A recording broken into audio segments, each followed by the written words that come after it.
This is Duke University.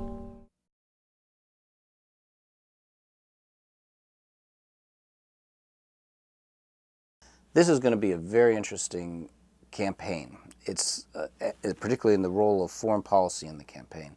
It's probably the first campaign in recent memory where the Democratic candidate, President Obama, will have higher scores on national security and foreign policy than he will have in domestic policy and economic policy. It will be very interesting to see how the Republicans position themselves vis-a-vis a president who has killed bin Laden and authorized more drone strikes against terrorists than his predecessor did.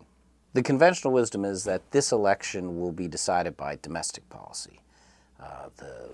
The weak economy, the unpopularity of Obamacare, though unemployment numbers, those will be driving the election. That's the conventional wisdom.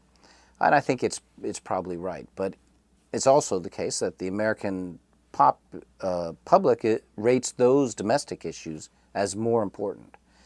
But this is the thing about foreign policy and campaigns. You may not be interested in foreign policy, but foreign policy may be interested in you. That is to say, there can always be a foreign policy crisis that erupts that can seize the public attention. Something like a 9/11 attack, something like the Iranian hostage crisis, that will galvanize public opinion, maybe galvanize a view of the president positively or negatively, that would disrupt the conventional wisdom about the role of foreign policy in this campaign. What is the foreign policy issue that might do that?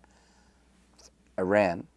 The Iranian nuclear program is the #1 candidate, but there are others. The Syria situation, if the surface-to-air missiles that we can't account for from Libya show up in the hands of a terrorist and knock down a civilian airplane, suddenly the Libya operation, which has been pretty low profile, would become an important campaign issue. So there are plenty of these torpedoes in the water, we call them, that could sink a campaign.